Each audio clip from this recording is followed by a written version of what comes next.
Phillipsburg spent $10,000 on a rent control study, but what exactly did it buy?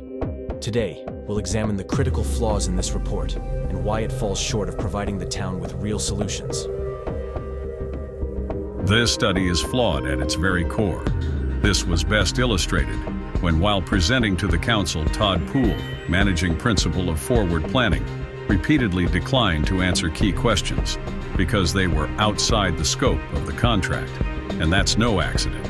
When you narrow your focus to who benefits and rely on best-case examples, you skew the results. It's not an objective study, it's tainted and likely invalid. At that point, you're not looking at the impact of rent control. You're exploring how to best sell it to an unsuspecting public.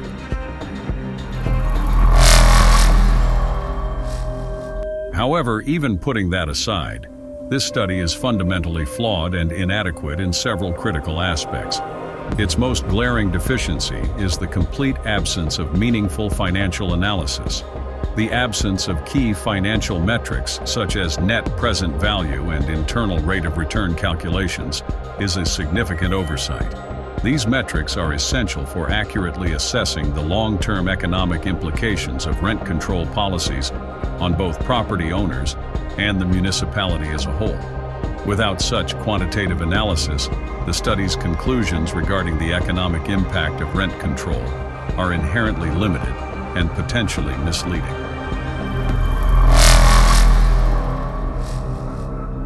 Second, the study's reliance on outdated case studies, some dating back to the 1970s, is highly problematic.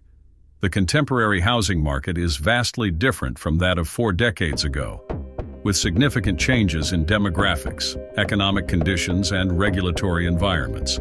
Drawing on data from such a distant and dissimilar era fundamentally misrepresents current market dynamics. This anachronistic approach severely undermines the study's relevance and reliability. The housing market has undergone substantial evolution since then. Using case studies from 40 years ago is not only inappropriate, but it also raises serious questions about the study's methodological integrity and its applicability to present-day policy decisions.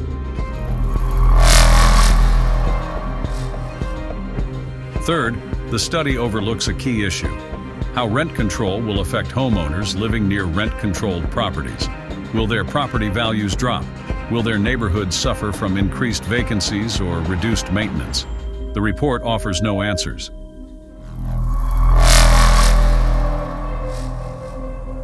Next, the report acknowledges the potential for deferred maintenance, but provides no solutions. Landlords facing reduced revenues may cut back on property upkeep, leading to deteriorating buildings and lower quality housing for tenants. Deferred maintenance is not just a minor issue, it can erode entire neighborhoods. The study's failure to offer strategies to address this risk is a significant oversight.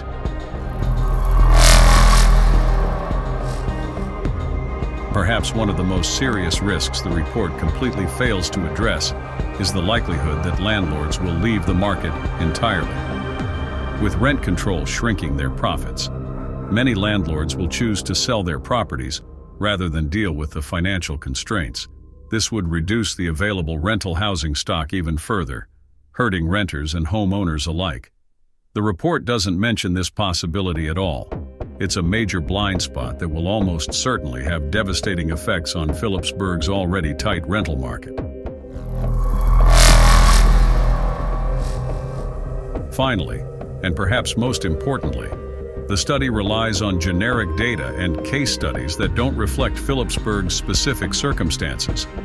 Phillipsburg is not like every other town, yet the analysis doesn't account for the local economy, housing market, or unique challenges.